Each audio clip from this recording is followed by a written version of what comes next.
Now there's all of these diseases that are linked to the quality of the microbiome, and they have these ways of evaluating the quality, how healthy the microbiome is.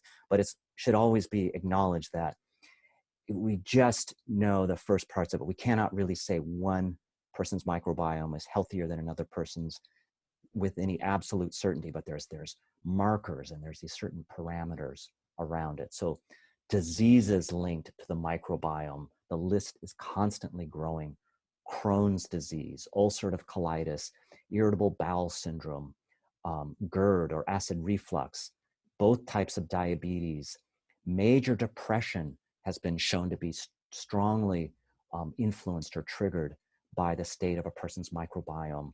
Autism, so these effects on the brain, multiple sclerosis, colorectal cancer, obesity, non-alcoholic fatty liver disease, cirrhosis, heart disease, asthma, allergy, and ARDS, acute respiratory distress syndrome. That is the one that I was really surprised to hear about. This is this condition, you may have heard it on the news lately. It's with COVID-19, it is, often the end of the road for people. When you're hearing about people getting on ventilators and so forth, it's because they have acute respiratory distress syndrome.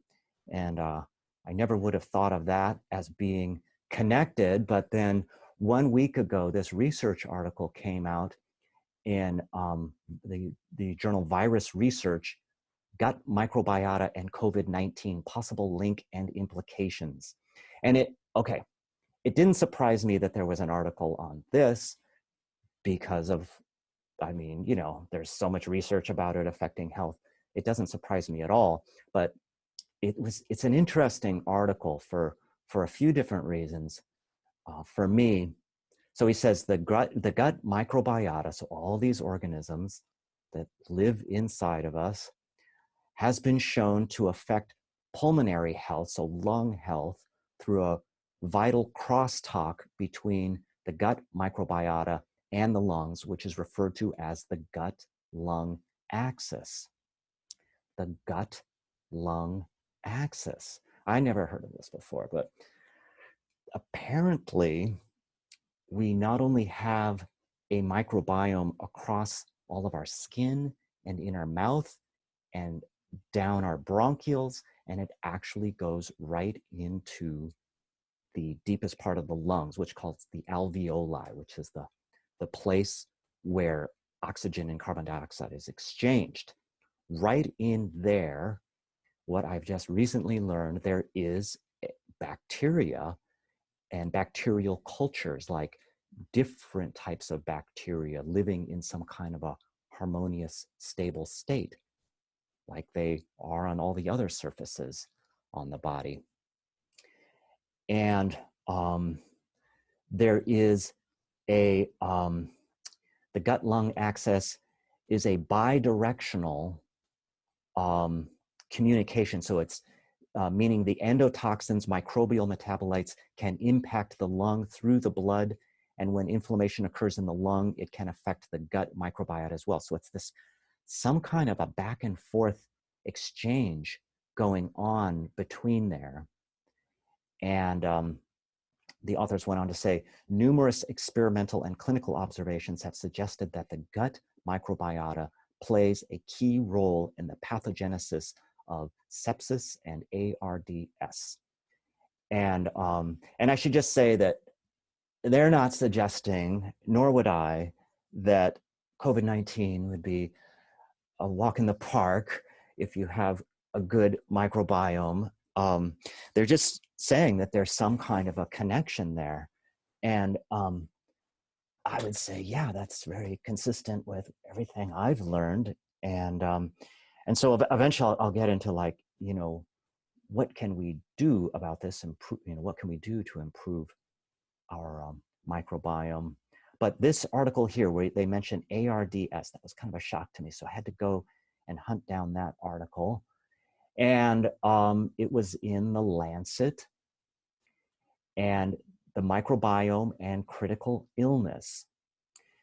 And so what they're saying is that there's been research into this for half a century. There's been experimental and clinical study of this. In turn, the microbiome predicts patients' susceptibility to disease, and manipulation of the microbiome has prevented or modulated critical illness in animal models and clinical trials. So critical illness is not usually what people think of, like the microbiome. Usually wouldn't think it would be helpful in those situations. I think of working on the microbiome as something that people do to prevent getting sick and to treat chronic illness. But what they were describing in this article is actually like working on the microbiome, taking probiotics, for example, during critical illness, like in the ICU or something. The microbiome represents a key therapeutic target for the prevention and treatment of critical illness and should be included in any discussion of precision medicine in the intensive care unit. So, yeah, it's even more than I thought. So, and I have this little image of Hippocrates right here because I think he would approve of this message, I'm pretty sure. So I was a little surprised to see that, but it doesn't surprise me that it would play a role in COVID-19, because there's so many other things. Like there's been a ton of studies, well, not a ton, like 20 studies showing that probiotics can be used with acute respiratory infectious conditions such as the flu. And this was a systemic review of 20 studies on this. And the outcomes are like significantly fewer days of illness per person. So if a person takes probiotic pills, there is now strong evidence that they'll have fewer number of sick days. And when they get sick, they'll have a shorter time of having a respiratory illness. And of course, this is not of the novel coronavirus, but influenza and colds and stuff like that. So this is research kind of focused in around taking probiotics. And I think that that is what gets emphasized in the research quite a bit, because probiotics are a product that can be sold, and that's where the money is. I actually don't think that, I think probiotics are useful, but I don't think it's the main thing to be focused on. I prescribe probiotics a lot, but I usually don't take them myself. I work on my microbiome and my gut health in other ways for myself most of the time. But I have gotten a lot of help from them in the past, but I just think there's other things that that we should be focused on. And what this whole idea of there being like crosstalk between the microbiome of the gut and the microbiome of the inner part of the lungs, the alveoli, that's kind of new to me. And the idea of taking probiotics to try to improve the microbiome in the lungs is like an idea I'm still kind of getting used to, but there's all these other reasons why the microbiome affects health and affects the health of the gut, and then as a result, the health of the rest of the body. And that's what I'll be exploring more here. I want to look more at the gut itself. Okay, there's some basic principles to go over with the digestive system. So I've got this diagram here of a small little part of the intestine. So you kind of have to picture this here. You've got the lumen of the small intestine. Okay, so this is the inside part of your stomach up here. Whoops, got to back up here. This is where the food would be here, and this is where the food would hit the wall of your intestines, and there would be these cells lining the wall of it here. And this is over here, it's kind of blown up big. These are these cells of your intestines that would absorb nutrients. Okay, so they pass through the microvilli of these cells here. They're the absorptive surface of the intestines that will take nutrients and they'll go into the bloodstream, and then they get spread all around the body to nourish the rest of the body. Okay. And before that can happen, they have to be digested. Okay. So I've got this example up here. Protein gets acted on by digestive enzymes, and that's broken down into the smallest particles, the amino acids, individual amino acids. Only those should be absorbed into the small intestine. Okay, only that should be getting into the bloodstream. And if this protein is moving along down the intestines and does not get broken up by the enzymes, it should just keep moving along.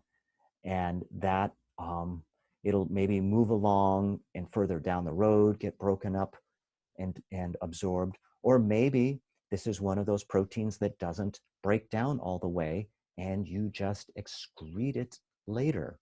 Okay, that's a normal thing. You don't have to break down everything you eat. You don't break down everything you eat. You just have to break down a certain percentage of it or a certain amount of it. Okay, so the protein should not be going into the bloodstream.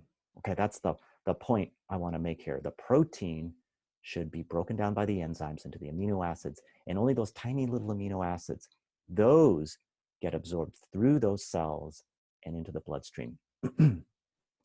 And the bloodstream then, like I said, nourishes the rest of the body, delivers the oxygen and delivers the nutrients to the body. But what about the nourishment, the nutrients for these cells right here? They actually get their nourishment from the food inside your intestines. And they don't need the bloodstream to bring the food, the nutrients. They just consume it as they're passing it along. So what you eat becomes the direct food for those cells right there. And their favorite food is a nutrient called butyrate, which I've got shown right here. It's a tiny fatty acid. It's a tiny part of fat that is created when the bacteria break down fiber.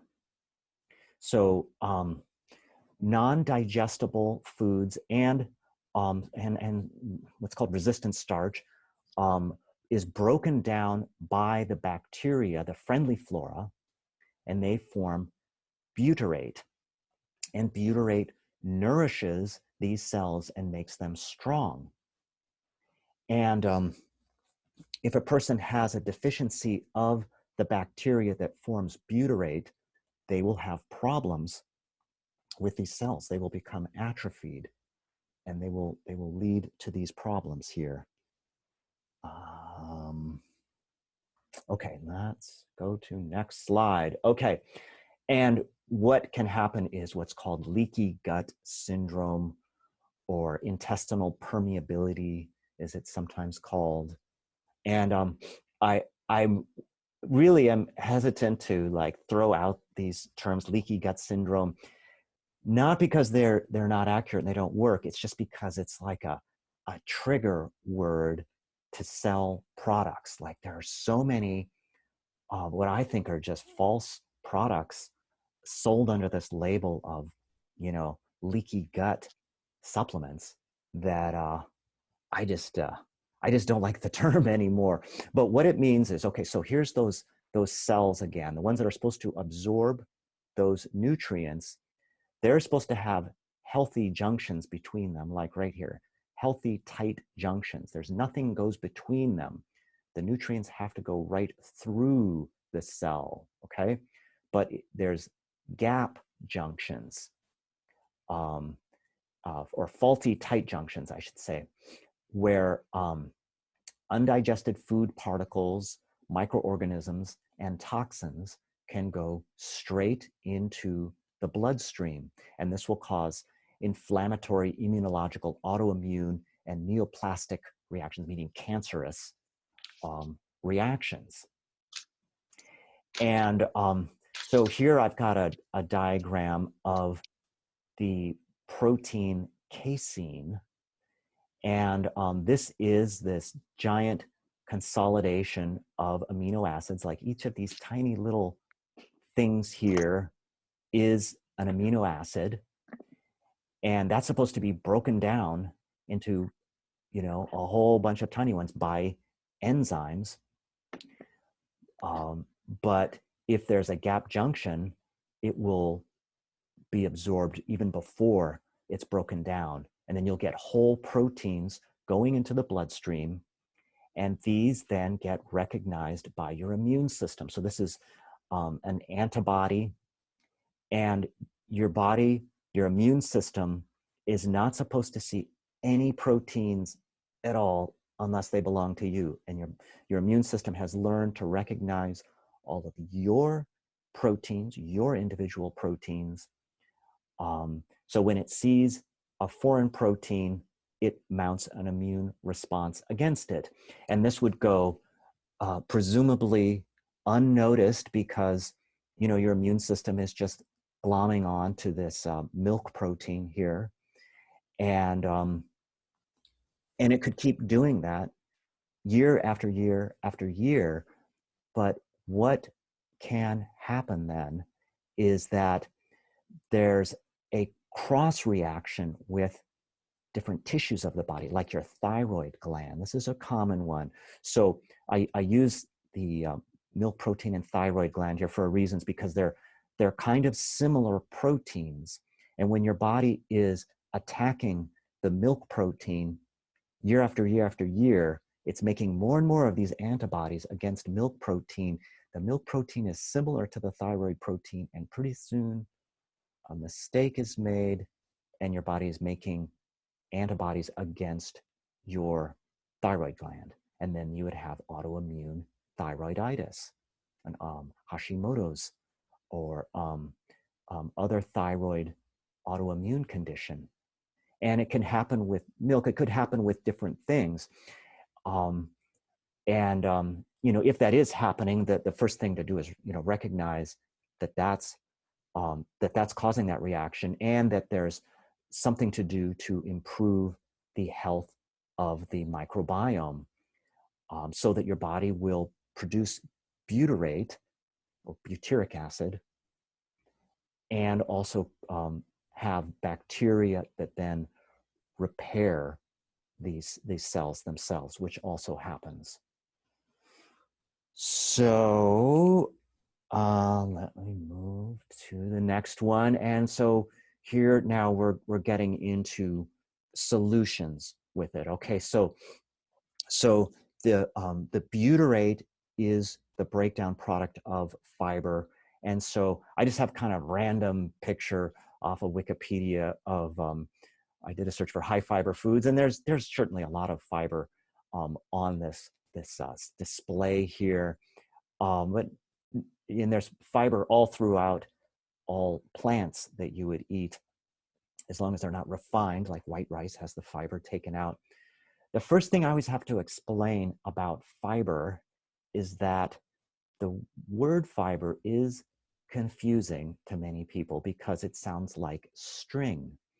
And so people always seem to assume that the high fiber foods are going to be the most stringy foods, like the vegetables, which are full of vitamins, full of nutrients, but like leafy green vegetables, some of the healthiest things you can eat, don't actually provide a lot of fiber. Fiber is a form of starch. Okay, so it's in starchy vegetables, whole grains, beans, that kind of thing. And it's not to say that everyone has to have all of those things. It's no, there just has to be some form of starch. Starch also being in fruits like apples and pears, not so much in bananas, but most starchy vegetables have a lot of fiber in them. And it's really an essential fuel for them. And so that is really what I see as the foundation of strengthening the microbiome, okay, is to have the fuel for the microbiome. Um, and the fiber is the preferred fuel of our most friendly flora.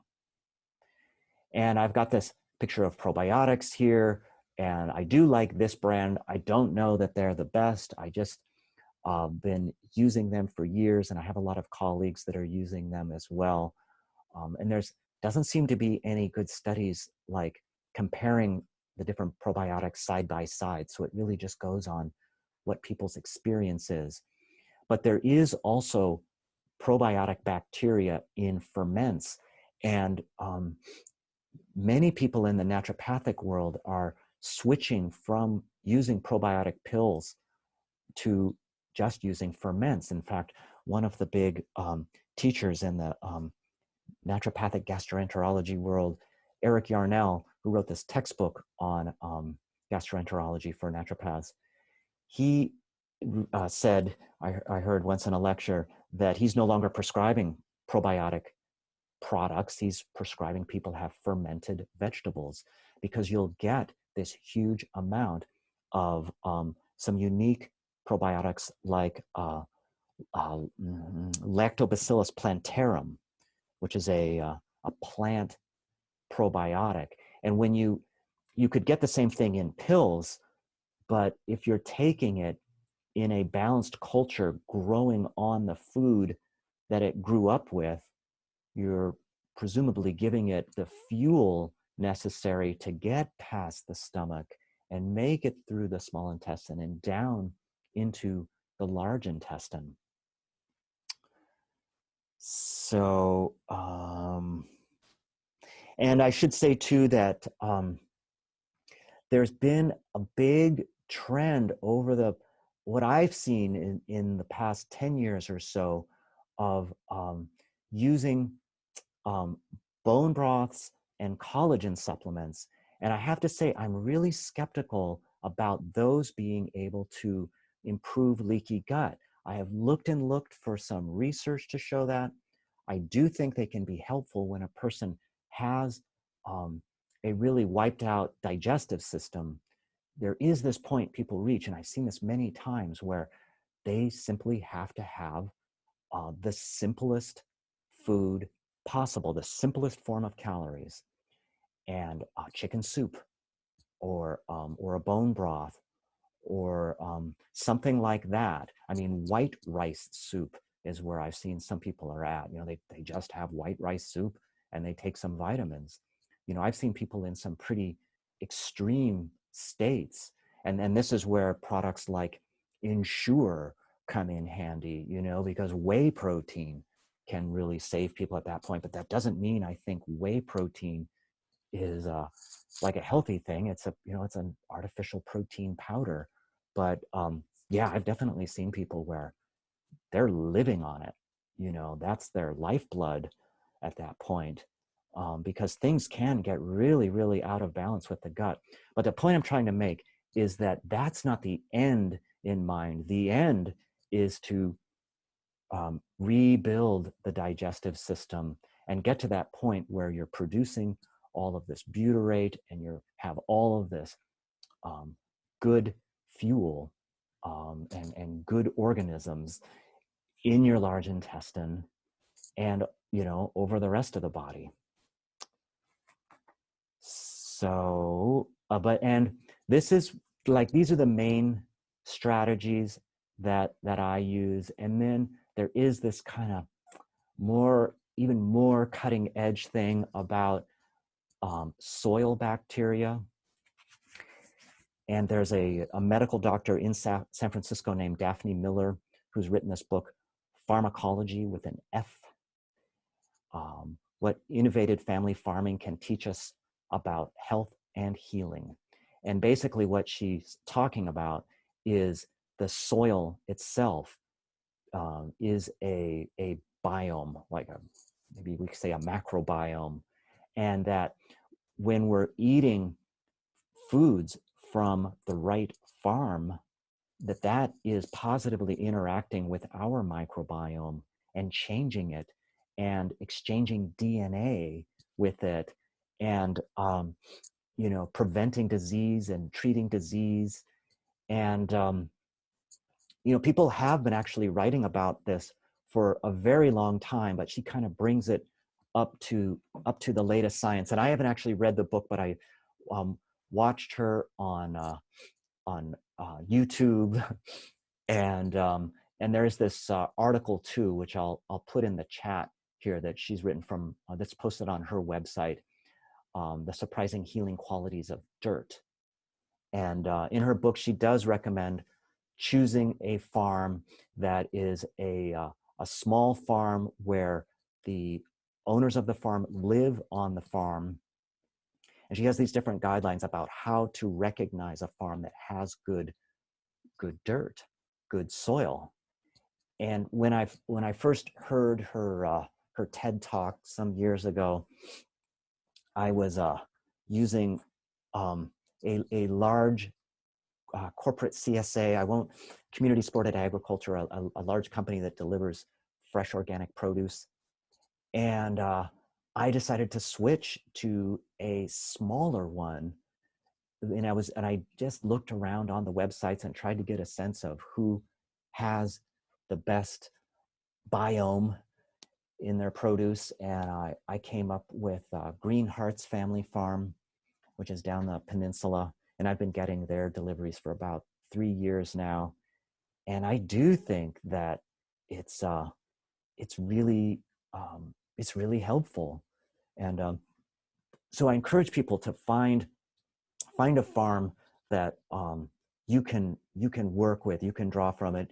Just even that means just like going to the farmer's market and ask them about their farm, try to find out if they live on the farm, and maybe their practices. It's really about going beyond organic. And if you live in the Bay Area, it's pretty easy to find people that are doing that. And they'll sometimes use code words like biodynamic, which is a very old tradition. And that'll work. If they're really doing that definitely would work. So, before I get to the last slide, any questions about any of this? I have a question. Yeah. So when you're saying that you don't think that the collagen and the broths maybe are as necessary to repair a leaky gut, but that what we could repair a leaky gut is to start eating the fiber-rich starches that produce the butyrate to help support the strengthening of the villi? Yes. To find a food that you're going to tolerate, that has those fibers in them. And I don't actually think that the bone broths get people there. I mean, I think they're good fuel, they're good food if that's all you can tolerate. But I've really tried to find the source that and there's some review articles I could even show you of, like, looking at dietary factors that can rebuild the barrier. And whey protein is on that list, and certain bioflavonoids are on that list, and zinc is on that list, and butyrate, that's the big one. Butyrate really does it well. But I don't see collagen, I don't see gelatin, and I don't see I don't see bone broths. And So, what do you think of tiger nut flour? oh, I don't know what that is. What is that? Oh, it comes from a tuber. I've been eating it lately and I'm loving it. Full of fiber and full of resistant starch. Yeah. So it feeds the bacteria. It's a tuber, and they actually recommend it on those autoimmune protocol diets. Like Mm. it's quite tasty. Huh. It's a gluten-free flour. I make a really good banana bread with it, with just bananas and eggs. And Wow. but I've been eating it lately, and I'm kind of excited that I can eat my way to a healthier gut versus Oh, yeah. having the bone broths, which I wasn't doing. Yeah. Yeah. No, that sounds great. Yeah, I'll have to check that out. Tiger nut, you said? Tiger nut, yeah, it's like a little round. Horchata. If you go Mm-hmm. like if you go to Spain, they make the horchata out of the tiger nut flour, the tiger nut Oh. itself. They grind it up, but it's got Oh. a nutty sweetness, a natural sweetness to it, Huh. and really high fiber content, and very good. Oh, okay, cool. I'm gonna write that Yeah, down. you can get it now at health food stores. Huh. Great, thanks. What do you Anyone else? recommend about how do you recommend that one, determines what might be, out of balance or sneaking past the cells and into Mm-hmm. the system that Mm-hmm. shouldn't?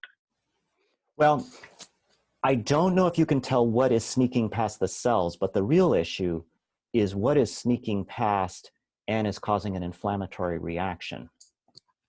And the only way to determine that is a carefully done food allergy elimination challenge, which generally takes about 2 weeks of cutting out all the possible culprits and then one by one challenging them over the course of 3 days.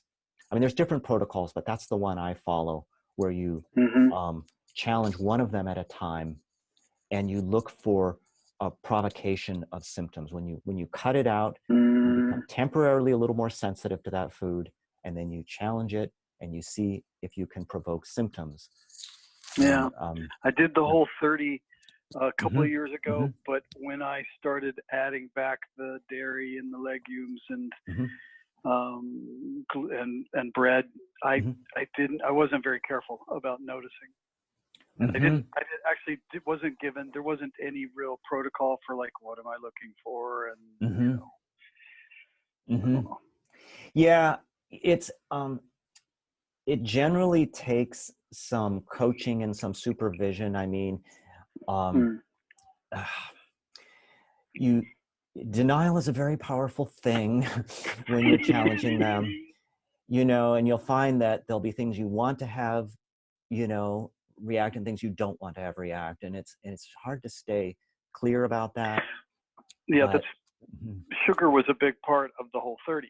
So yeah, right, cutting let's that just out. get that out on the table there. Mm-hmm. Yeah, and I don't consider sugar to be a food allergy per se. It's not going to trigger an immunologic reaction with the antibodies.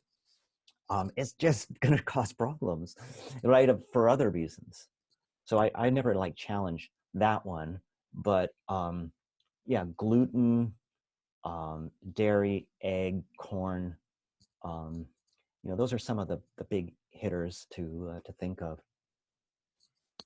And it oftentimes comes down to just what is a person eating the most of? What are they having every day? Because if somebody has an egg once a week, it's probably not what would be causing problems, which isn't to say you're not allergic to it. It's just, your symptoms probably wouldn't be caused by that. I have another question. Sure. I've been reading about lectins, the things that are like in Yeah. the. Can you explain what those are and what you think about them? Yeah. I guess I'm not fully prepared to debunk that. Many people have.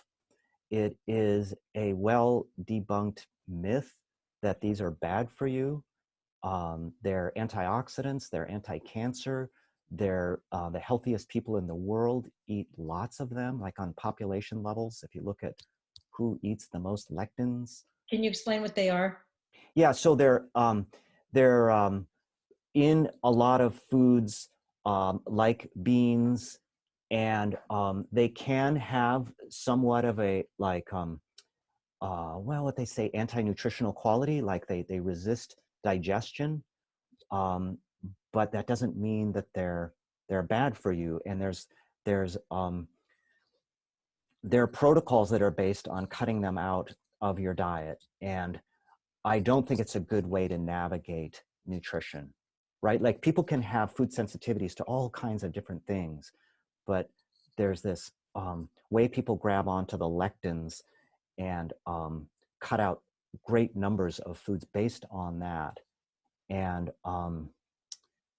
so if you're exposed to that dogma, I really recommend investigating it a little bit further, because it's been really well debunked there. And as I understand it, there's not a single human study to support that. There is a mouse study which supported the idea a little bit, but it just cannot be trusted. So I don't recommend staying away from them at all, or not basing your decisions on whether a food has lectins in it.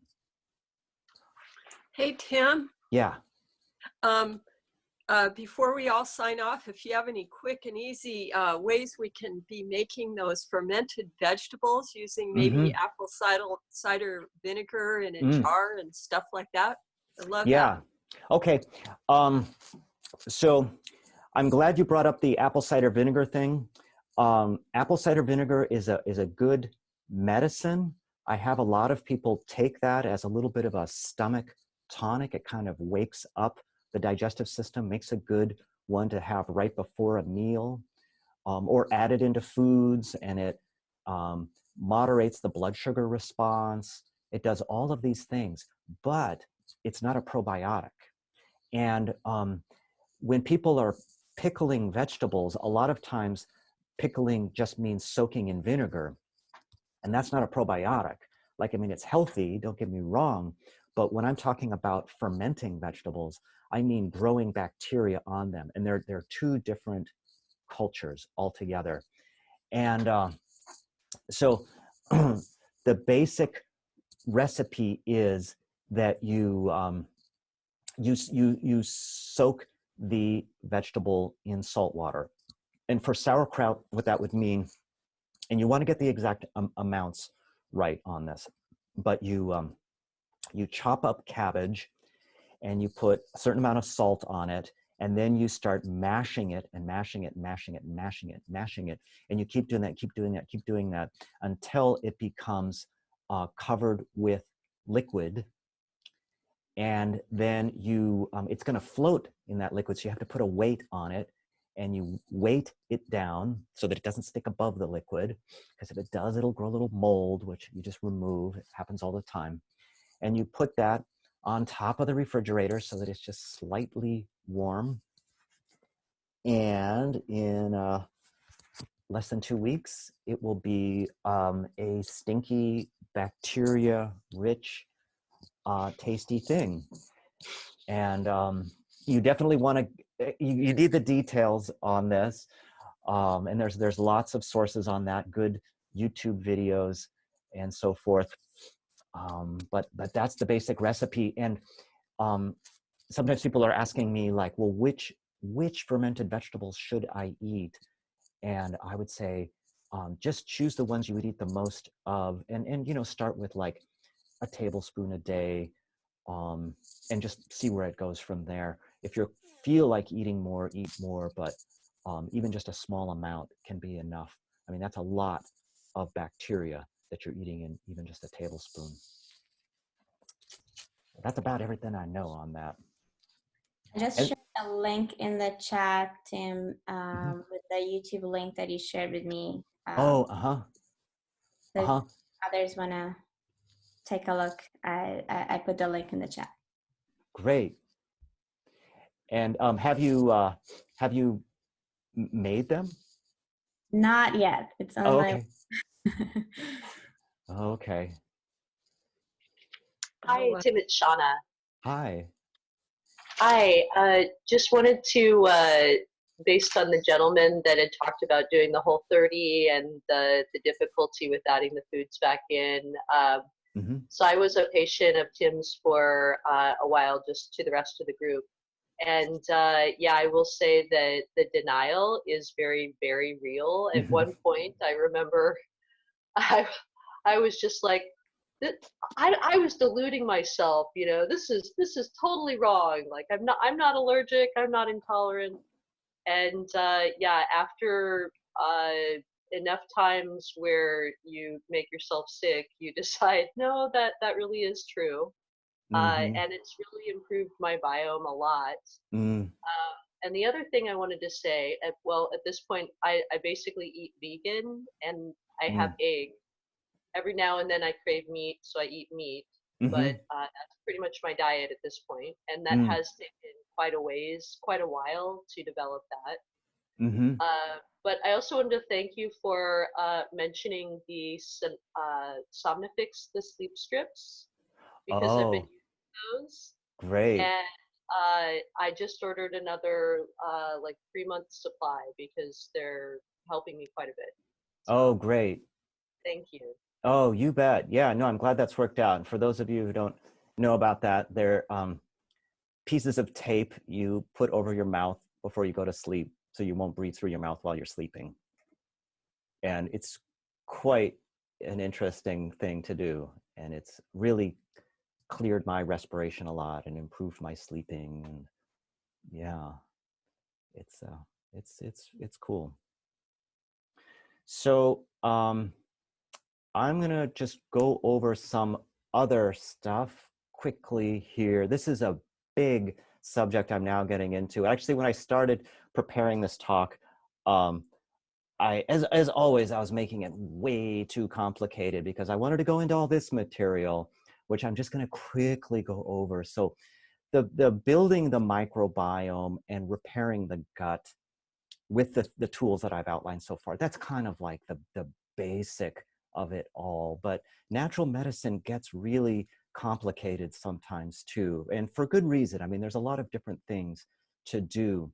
And so there's a system of healing the gut that comes out of Western herbalism of like the 19th and early 20th century, where basically you use herbs that have these different actions. And I've put down, I think I've got about 8 of them right here, the kind of the basics of it. And it's a way of understanding the different things that need to happen in order to heal the gut. These are not for diseases in particular, they're for improving the function of the gut so your body is able to heal itself from whatever disease it has or keep you optimally healthy. Okay, so it comes down to these different categories. And what I'm planning on doing is just kind of giving you the crash course. And this is also what I'll be covering in my Heal the Gut 3-night workshop that is going to be starting in a couple of weeks. I'll go over this and a bunch of other significant things of the digestive system if you're interested in learning the healing arts on a deeper level. So these are these basic actions of herbal medicine for the gut, of, let's say, Western herbal medicine, modern Western herbal medicine. So herbs are classified sometimes as a bitter tonic. This is a stimulant or a strengthener of the upper parts of digestion. It stimulates the stomach. It will release acid more, which for some people that have acid reflux, it can make it better or it can make it worse. It's always something to try. And it will stimulate the enzyme release and the movement of the intestines. And a bitter is actually an herb that tastes bitter. And gentian is one of them. Coffee is the most commonly used one. And many people have noticed that when they have a cup of coffee, right, they need to go to the bathroom. Or a lot of people have a cup of coffee after a 3-course dinner and a dessert. You know, you're kind of overstuffed at that point. A cup of coffee is the thing. Now, I'm not recommending that. Actually, coffee is not the easiest medicinal herb to use, but just because it's familiar to people, I bring it up because, I want you to know there are other herbs like gentian and many, many others that are more effective at that kind of stimulation. So I can go over how to use that in more detail. You go really, really light on them, really light doses, as with most of these. A choleretic is an herb that gets the bile to flow, which is bile comes out of the liver, and it's important for digestion of fats. Carminative is a class, which is, in the simplest sense, it's the anti-gas herbs. Like if you're passing gas too much or you have trapped gas in your abdomen, these are the class of herbs that resolve that. And they do that by improving circulation to the intestines. So your body draws the gas out of the intestines while at the same time relaxing them. So that's the carminative, laxative, right? Helps people have a bowel movement. And antiseptic. So in the old days, that was the term. Now we say, well, antibiotic, antiviral, antifungal. Well, herbs don't really fall into those categories so well, but they do have broad effects of say antimicrobial effects. And like the one I've gone over in webinars recently a lot is garlic. Garlic is a great, useful one. And there are many, many others as well. Astringents are the class of herbs that kind of tone up and strengthen or tighten up the intestines. Most often used for diarrhea, but sometimes used for constipation. They draw the tissues together. Demulcent is one to coat and soothe the intestines. I always say it's like what Pepto-Bismol is supposed to be. There's a lot of herbs that have that quality. Licorice root is one of them. Slippery elm is one of them. They're these kind of thick herbs that have a coating, soothing quality to them. And then vulnerary is the old term for wound healing herbs. So a lot of herbs repair tissues that are ulcerated or just damaged in some way. So that's the kind of quick, and I can, if you guys have specific questions about that, I can go over those too, but it's a big, huge topic that I want to go over, and I'll show two. And this is the advertisement portion here, my website, learnhealingarts.com, classes, the workshop, Heal the Gut, and starts on June 9th. And I'll be going over these basic actions, as well as more about pathology about the digestive system and what can go wrong with digestion.